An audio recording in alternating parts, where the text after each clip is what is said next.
After tomorrow, you're not part of this family anymore. Those were the exact words my son's fiancée whispered to me the night before their wedding. I stayed home the next day, broken. But by noon, the wedding had completely fallen apart, and the reason why left everyone stunned. The night before my son's wedding, I thought I was about to step into the happiest chapter of his life, and maybe the most rewarding one of mine. After all, I had raised him alone for 27 years, through sacrifices no one but me would ever understand. I had given up promotions, skipped vacations, and learned to stretch every dollar until it nearly tore apart. Also, my boy, Daniel, could grow up never feeling the weight of what we'd lost when his father walked out. To me, his wedding was not just about him marrying the woman he loved. It was proof that I had done something right, that I had raised a good man despite all odds.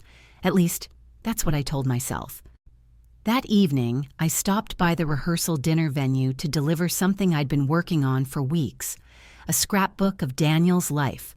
From his first steps to his high school graduation, from scraped knees to the day he got accepted into law school. I poured my entire heart into it, wanting his future wife, Jessica, to see just how much love and sacrifice had shaped the man she was about to marry. Jessica met me at the door. She was stunning, as always. Perfect hair, perfect dress, perfect smile. But that night, her eyes were colder than I'd ever seen them. "Jessica," I said, holding out the scrapbook. "I made this for Daniel. I thought it might be nice for you two to flip through it together tonight." She didn't even glance at it. Instead, she leaned in close, her voice low enough that no one else could hear. "After tomorrow," she said, her lips curling into the faintest smirk, "you're not part of this family anymore." The words hit me like a fist to the stomach. I blinked, unsure I'd heard her correctly. "Excuse me?" "You heard me," she whispered. "You've done your part. You raised Daniel. Tomorrow he becomes my husband, my family. And you're just extra baggage. Don't embarrass yourself by clinging on." I stood frozen, clutching the scrapbook like it was the only thing keeping me upright. My throat burned, but no sound came out. She tilted her head, almost amused at my silence. "Honestly, I've tolerated you long enough. Daniel loves you, of course, but love makes people blind. I see you for what you really are, someone who doesn't belong in our future. So do us both a favor. Don't come tomorrow. Spare us all the drama. I should have said something. I should have defended myself. Instead, I felt the weight of years pressing down on me. Years of loneliness, of working double shifts, of pretending I wasn't exhausted just so Daniel wouldn't see how hard life was without his father. And now, this woman, the one who claimed to love him, was telling me I was disposable. She patted my arm like I was a child who needed comforting. "Go home, Mrs. Miller, sleep in. Tomorrow will be the best day of our lives, and we don't need you there to ruin it." I didn't remember leaving. I didn't remember driving home. What I do remember is sitting on the edge of my bed that night, staring at Daniel's scrapbook. My hands shook so badly, the pages nearly tore. Every picture was a memory of love, sacrifice, and perseverance. And yet tomorrow, I was supposed to pretend none of it mattered, that I didn't matter. Tears blurred my vision, but beneath the heartbreak, something else stirred, a cold, quiet anger. I whispered into the dark, "If I'm not part of this family after tomorrow, then tomorrow, I won't be there at all." And so, the next morning, I stayed home. I thought the wedding would go on without me. I thought Daniel would marry her, and I'd be left behind, erased from my own son's story. But by noon that day, the entire city knew. The wedding hadn't happened, and the reason why would change everything.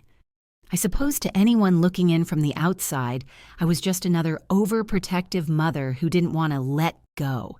That's the label Jessica had carefully painted onto me over the years. But the truth? I never clung to Daniel. I held him up because no one else would. When Daniel's father walked out, he didn't just leave me. He left his son. I'll never forget that night. Daniel was only 7, clutching his toy dinosaur in one hand and asking me, "When is Dad coming home?" I had no answer, only tears I tried to hide behind forced smiles. From that day on, it was just the two of us. I became the breadwinner, the caretaker, the cheerleader, the disciplinarian. I worked double shifts at the hospital cafeteria, sometimes coming home so tired I fell asleep in my uniform. But every time Daniel brought home a gold star from school, every time he made me a crooked Mother's Day card, I knew it was worth it. He grew into a man who was kind, intelligent, and ambitious. He studied harder than anyone else I knew. He wanted to be a lawyer, not because of the money, but because he said, "Mom, I want to protect people who can't protect themselves, like you always protected me." That sentence alone carried me through 1,000 sleepless nights. So when he brought Jessica home for the first time 3 years ago, I wanted, truly wanted, to like her. She was gorgeous, confident, the kind of woman who seemed to light up every room. Daniel was smitten, and I wanted him to be happy. But underneath the charm, I noticed small cracks. She was polite to me in public, but when Daniel left the room, her tone shifted, sharp, dismissive, as though speaking to me was a chore. She never asked about my life, my work, or even Daniel's childhood stories. Instead, she'd steer conversations toward herself, her career in marketing, her glamorous friends, her future plans. I brushed it off at first. Maybe she was just nervous, maybe she didn't know how to connect with me. But as time passed, the cracks grew wider. On Daniel's birthday last year, I baked his favorite cake, chocolate fudge with peanut butter frosting. It was our tradition since he was 10. When I brought it out, Jessica smiled sweetly and said, "Oh, how quaint. But Daniel's on a new diet now. I'll make sure he doesn't touch this." She took the knife out of my hand and set the cake aside, untouched. Daniel laughed it off, kissed my cheek, and said, "Thanks, Mom." "You didn't have to." But I saw the flicker of guilt in his eyes. He knew I had stayed up half the night making that cake. Still, I swallowed my pride, because that's what mothers do. Every time Jessica dismissed me, every time she undermined me, I told myself it didn't matter. She loved Daniel. That was enough, or so I tried to believe. The engagement should have been my chance to finally feel like I was gaining a daughter, not losing a son. Instead, it only widened the distance between us. Jessica took full control of the wedding planning. I wasn't asked to join a single dress fitting, not one cake tasting, not even the seating chart discussion. When I gently asked if I could help with anything, she gave me a tight smile and said, "Don't worry, Mrs. Miller. We've got it under control. You just show up looking nice, okay?" It stung. But I smiled, nodded, and bit my tongue. For Daniel's sake. Because that's what I always did. But the truth is, there were warning signs I should never have ignored. Like the way Jessica always seemed more interested in Daniel's potential salary than his dreams. The way she rolled her eyes when he mentioned pro bono work. The way she introduced him at parties. Not as my fiancé Daniel, but as Daniel, the soon-to-be lawyer. Looking back now, I realize she didn't see my son as a man. She saw him as a trophy.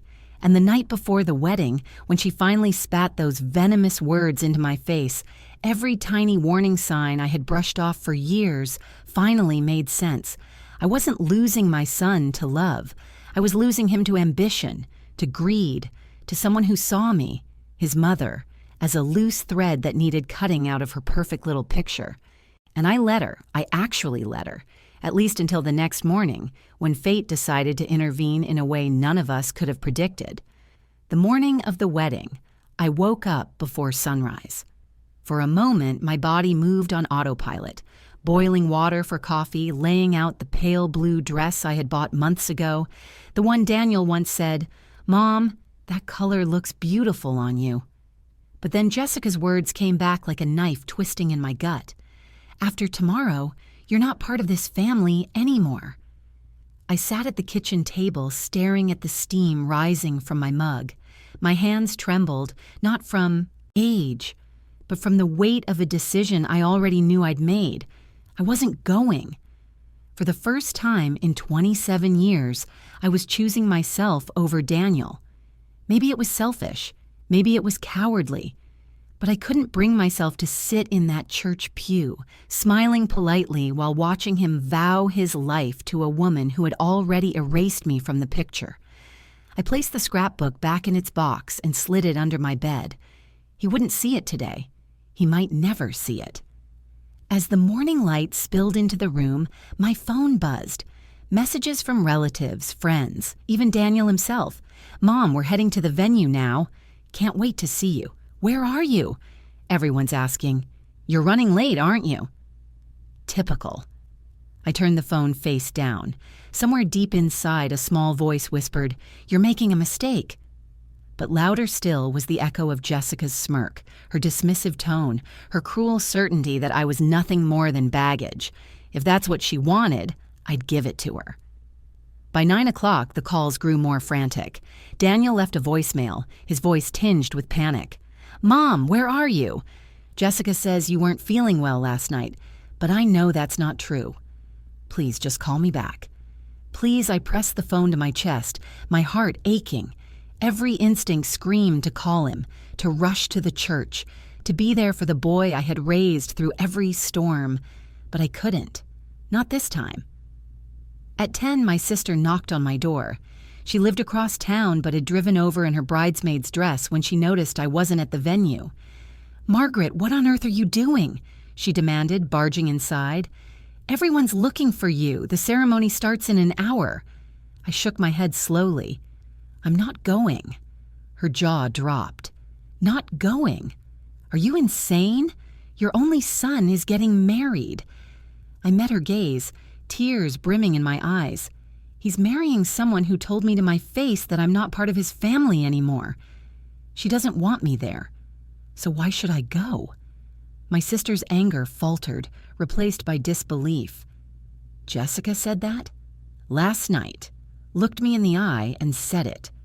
She sank into a chair, speechless. For a long moment, the only sound was the tick of the wall clock. Finally, she whispered, "Oh my God." I nodded. "I won't sit there like a fool, pretending I belong." She pressed her hands over her mouth, torn between anger and pity. "But Margaret, if you don't go, people will blame you. They'll say you abandoned your son on his wedding day." I let out a bitter laugh. "Then let them.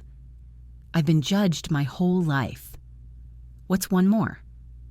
At 10:45, I watched from my front window as neighbors climbed into their cars, dressed in suits and gowns, heading to the church. My own car keys sat untouched on the counter. I didn't move. When the church bells began to ring at 11, I sat in, silence, staring at the scrapbook hidden under my bed. That should have been the end of my story, a mother too broken, too humiliated to stand by her son on the most important day of his life. But by noon, the first call came. It was my sister again, her voice shaking. "Margaret," she whispered, "the wedding, it's not happening." My breath caught. "What do you mean it's not happening?" Her words tumbled out, half choked, half disbelieving. "Jessica, Oh God, Margaret, you need to hear this. You need to sit down." And in that instant, I realized something I never expected. By not showing up, I hadn't ruined the wedding. Jessica had. And the reason why would rock all of us to the core. When my sister's trembling voice came through the phone, I felt my heart stop. "The wedding isn't happening," she repeated, her words sharp with disbelief. "Jessica's been exposed." I gripped the phone tighter. "Exposed? Exposed how?" "Margaret, it's complicated. But you need to hear this from me before it spreads everywhere. Daniel found out the truth, minutes before the ceremony." My knees buckled. I sank onto the couch. "What truth?" She exhaled shakily. "That Jessica's been lying. About everything." Later, when I pieced the story together from frantic phone calls, texts, and news that spread like wildfire among the guests, the events unfolded like something out of a bad soap opera. At 10:30, half an hour before the ceremony, Daniel had been waiting nervously in a small side room at the church. His groomsmen tried to calm him down, joking, adjusting his tie, patting him on the back. But then his best man, a childhood friend named Mark, burst in, pale and shaking. "Daniel, you need to see this," Mark said, holding out his phone. On the screen was a series of photos. Jessica, his bride-to-be, wrapped in the arms of another man. The pictures weren't old. They were from 2 weeks ago. Daniel's face drained of color. What is this?" "Her neighbor sent these to me," Mark said, his voice breaking. "He thought you deserved to know before you made the biggest mistake of your life." The man in the photos wasn't a stranger. He was Jessica's boss, the one she'd gushed about endlessly, claiming he was her mentor. Daniel staggered back, his chest heaving. In that moment, the truth he'd been refusing to see came crashing down. The late nights at the office, the secretive texts, the way Jessica always brushed off his concerns with a laugh and a kiss. It was all true. She had been cheating on him. But it wasn't just the affair. As guests began filing into the church, whispers spread like wildfire. Jessica's maid of honor, drunk on nerves and champagne, had let something slip. Jessica hadn't just been unfaithful, she had also been scheming. Her family had pushed her into the engagement because Daniel was on the cusp of a lucrative law career. To them, marriage wasn't about love. It was a transaction, a merger. The prenup Jessica had insisted on drafting wasn't to protect Daniel. It was designed to funnel his future assets into her control. Her father, a businessman with a trail of bankruptcies, had even bragged to a guest that once Jessica married Daniel, our financial troubles will disappear. By the time Daniel stormed into the bridal suite, he was shaking with rage. Jessica, radiant in her gown, turned with a smile. "Sweetheart, are you ready?" He held up the phone. "What the hell is this?" Her face faltered. For the first time, the mask slipped. "That's not what it looks like," she began. "It's exactly what it looks like," Daniel roared. 2 weeks ago? With your boss?" Her bridesmaids gasped. The room went silent. Jessica's voice turned sharp. "Daniel, listen to me." "No, you listen." His voice broke. "You told my mother she wasn't part of this family. You tried to cut out the one person who's always been there for me. And all this time, you were lying to my face." Jessica's cheeks flushed red with fury. "Your mother. Is that what this is about? She's been poisoning you against me from the start. She's jealous, Daniel. She doesn't want to let go." But the words fell flat, because in that moment Daniel realized the truth. I hadn't needed to poison him against her. She had poisoned herself. By 11:15, the church was in chaos. Guests whispered, gasped, checked their phones as the news rippled through the pews. The pastor tried to restore order, but Daniel walked down the aisle, not with a bride, but with a grim announcement. "There will be no wedding today," he said, his voice shaking but firm. "Jessica has betrayed my trust. This ceremony is canceled." Gasps filled the church. Jessica's parents rose in protest, her mother screeching, "Don't you dare humiliate our daughter like this!" But Daniel didn't flinch. She humiliated herself. Jessica, furious, chased after him, screaming about lies and misunderstandings. But the pictures didn't lie. Neither did the whispers of her ulterior motives. By noon, the guests were filing out in stunned silence. Some shook their heads. Some muttered about wasted money and ruined plans. Others whispered sympathy for me, though I hadn't even been there. When my sister finished relaying the story, I sat frozen, the phone pressed to my ear. My heart ached for Daniel, for the heartbreak he didn't deserve. But beneath the sorrow, another feeling bloomed. Vindication. Jessica had told me I wasn't part of the family, and now there was no family for her to claim. I whispered into the phone, almost to myself, she wanted me gone. But she's the one who's gone now. That should have been the end of Jessica's story, but it wasn't. Because when people like her lose everything, they don't go quietly. and I was about to find out just how far she and her family were willing to go to claw back what they thought was theirs. For the rest of that day, my phone didn't stop buzzing. Friends, neighbors, even distant relatives, all calling, texting, sending links to social media posts. The canceled wedding was everywhere. One headline read, "Law student calls off wedding minutes before ceremony after fiancé's secret affair exposed." But another, more venomous post caught my eye. "Mother-in-law sabotages wedding. Tears family apart." My stomach dropped. Jessica's family was already rewriting the story. By evening, whispers had spread that I was the reason the wedding never happened, that I'd fed Daniel lies about Jessica, that I had convinced him not to go through with it. It was absurd.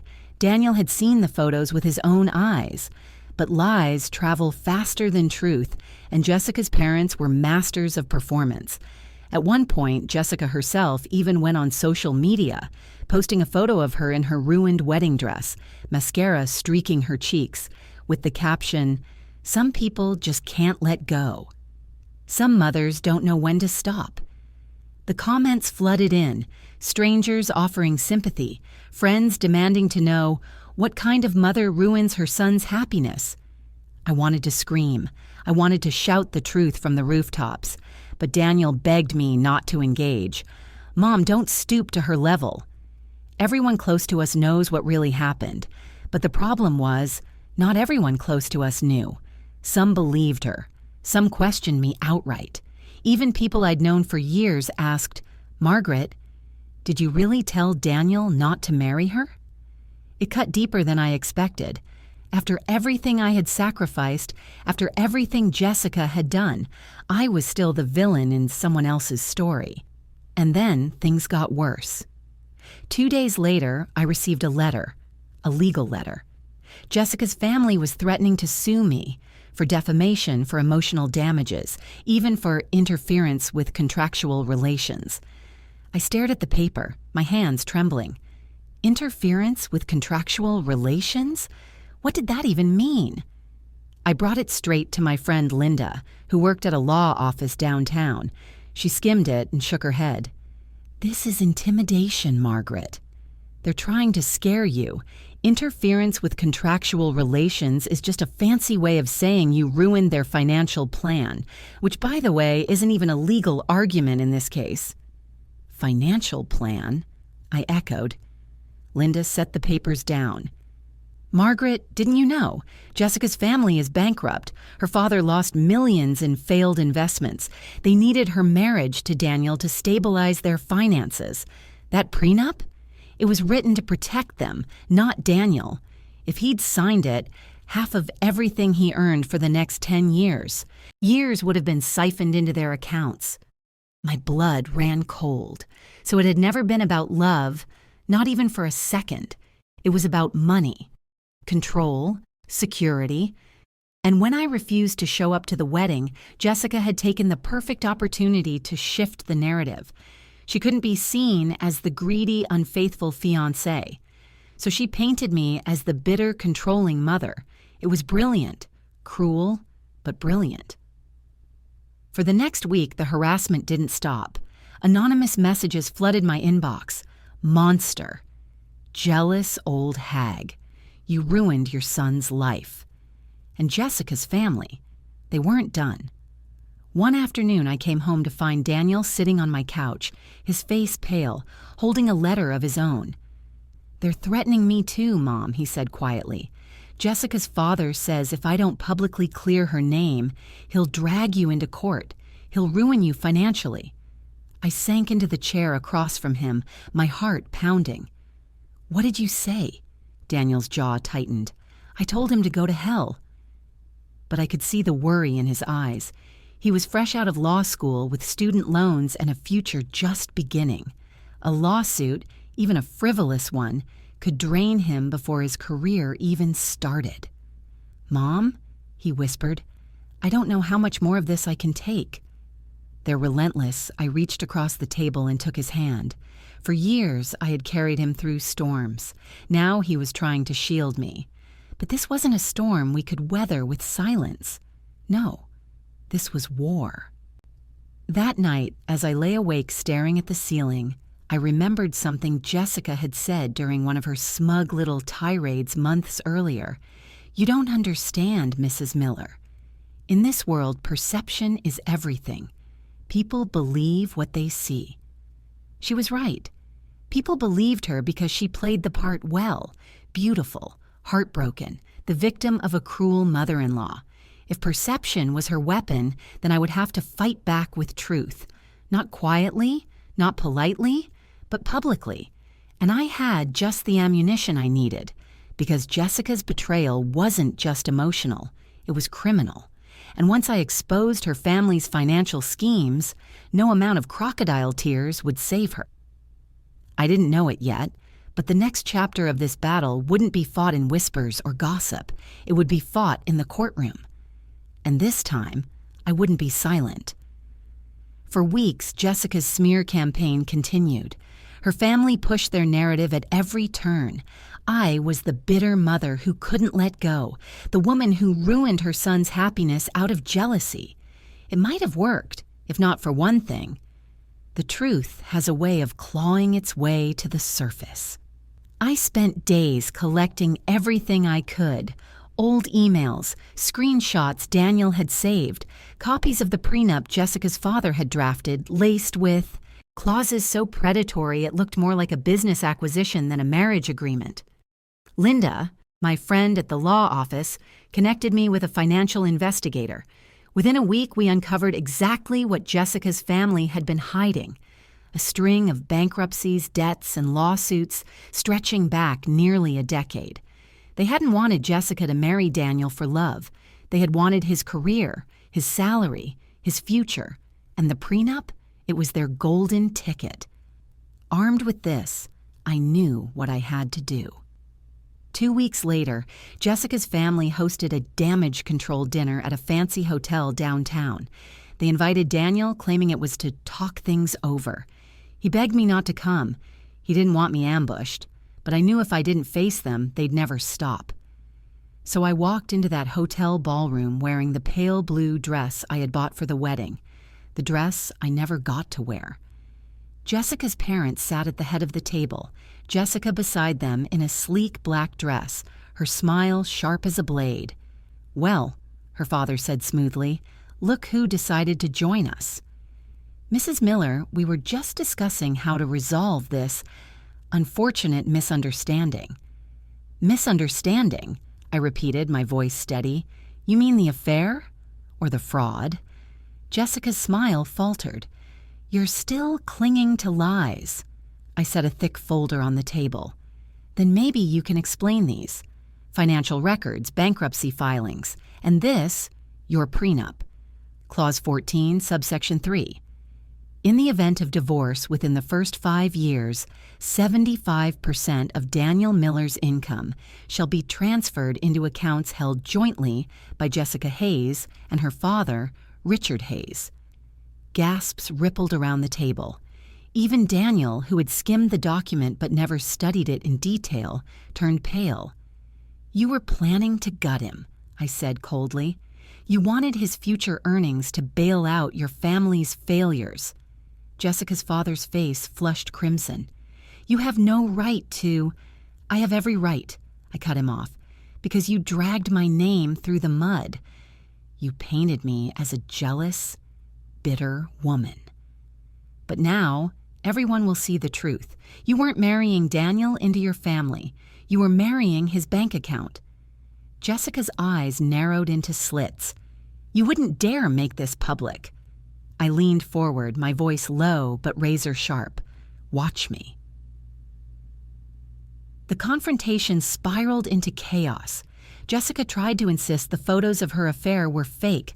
Her father threatened lawsuits. Her mother cried about family unity. But Daniel didn't flinch this time. He stood up, his voice trembling but firm.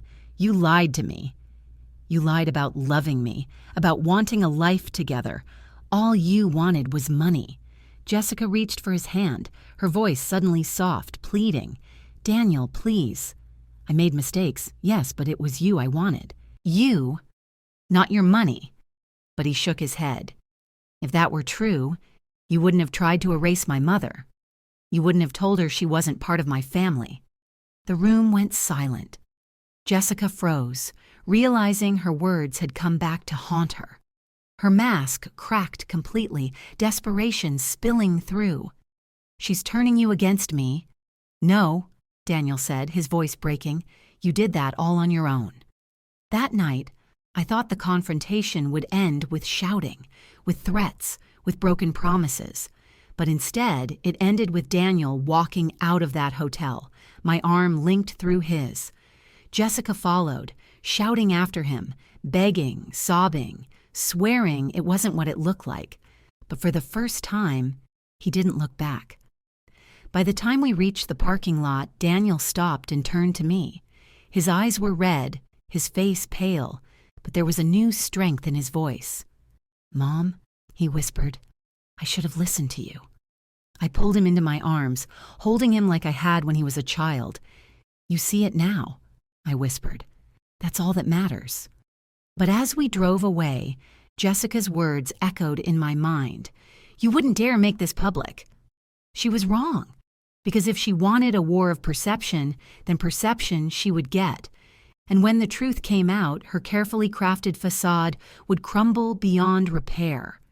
In the days after the hotel confrontation, Jessica and her family tried everything: threats, pleas, promises. Her father sent Daniel emails filled with legal jargon, insisting he was within his rights to pursue damages. Her mother left tearful voicemails, begging Daniel to be reasonable. Jessica herself oscillated between rage and desperation, one moment swearing she'd ruin us, the next whispering that she still loved him. But it was too late, because this time, the truth wasn't confined to whispers in a ballroom. This time, I made sure everyone knew. With Linda's help, I passed the prenup documents and financial records to a journalist who specialized in exposing financial scams. Within a week, the article went live. Behind the canceled wedding, the Hayes family's financial schemes uncovered. The piece was damning. It detailed the bankruptcies, the predatory prenup, even hinted at the affair that sparked the wedding day collapse. For the first time, the world saw the story not from Jessica's tear-streaked Instagram posts, but from the perspective of cold, hard evidence. And suddenly, the tide turned. Comments flooded in, not against me, but against Jessica. So she wanted his paycheck, not his heart. That poor mother-in-law. Can you imagine being told you're not family after raising your son alone? Jessica's a gold digger, plain and simple. The sympathy that had once been denied me poured in like sunlight breaking through storm clouds. Daniel, though heartbroken, found strength in the truth. He threw himself into his new job at a law firm, determined to build a future on his own terms. And for the first time in months, he started to smile again. Not the forced, nervous smile he'd worn with Jessica, but the real one. One night, as we sat on the porch drinking tea, he reached over and squeezed my hand. "Mom," he said softly, "I don't know how you stayed so strong." She nearly broke me. I looked at him. The boy I had raised, now a man forged by fire, because I've been through worse. And because I knew one day you'd see her for who she was. It just took time. His eyes glistened. "You were always my family. Always." I'm sorry it took me so long to realize that tears pricked my eyes, but this time, they were tears of relief.